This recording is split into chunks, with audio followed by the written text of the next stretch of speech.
Hi friends, அஸ்ஸலாமு அலைக்கும். பக்ரீத்துக்கு துணி எடுக்க போகலாமா? இன்றைக்கி நான் வந்திருக்க இடம் வந்து திருநெல்வேலி டவுன். எனக்கு இது ரொம்ப பிடிச்ச இடம். ஸோ இன்றைக்கி வந்து மதுரைக்கு தான் எப்போவுமே போயிட்டுருப்பேன். இன்றைக்கி நான் இந்த போத்தீஸ்க்கு வந்துட்டேன்.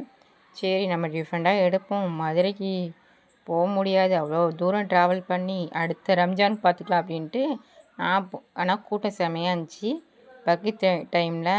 அதனால் வந்து பட்டு சாரி தான் எடுக்கலான்னு பார்த்தேன். நான் எதையோ கன்ஃபியூஷனால எப்படியோ ஒரு செலக்ட் பண்ணி எப்படியோ ஒரு பில்லை போட்டு எடுத்துகிட்டு வந்தாச்சு. எடுத்துகிட்டு மெஹந்தி வைக்கலாம் அப்படின்ட்டு நான் பார்த்துட்டு இருந்தேன். ஆனால் பார்த்தா எனக்கு கையில் ஏற்கனவே மெஹந்தி இருக்குது. நான் தனியாக தான் வந்திருக்கேன். அதனால் வந்து என்னால் ஹேண்டில் பண்ண முடியாது அப்படின்ட்டு சும்மா நெயில் ஆர்ட் அப்படின்னு பார்த்துட்டு இருந்தேன். அந்த அண்ணன் பார்த்துட்டே இருக்காங்க. யூடியூப் சேனல் வச்சுருக்காங்க கேட்டாங்க. ஆமாம், சப்ஸ்கிரைப் பண்ணிடுங்க அப்படின்னு சொல்லிட்டு வந்துக்கிட்டேன்.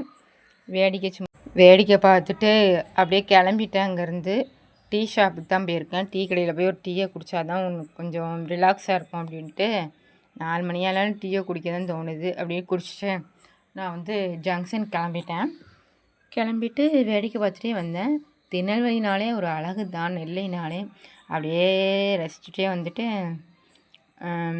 ஜங்ஷனுக்கு வந்தாச்சு, நெல்லை சந்திப்பு.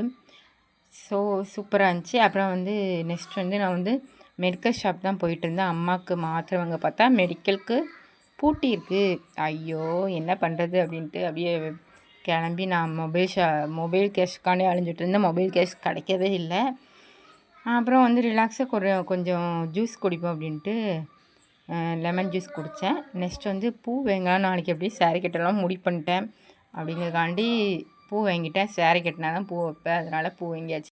அங்கேருந்து கிளம்பி எங்கள் ஊர் பக்கத்து ஊருக்கு டிக்கெட்டை போட்டு மொபைல் கேஸ்க்காண்டி அலைஞ்சிட்டு இருந்தேன். பார்த்தா எங்கேயும் கிடைக்கல. ஏதோ ஒன்று எனக்கு பிடிக்கல, இருந்தாலும் நான் வாங்கிட்டு வந்துட்டேன்.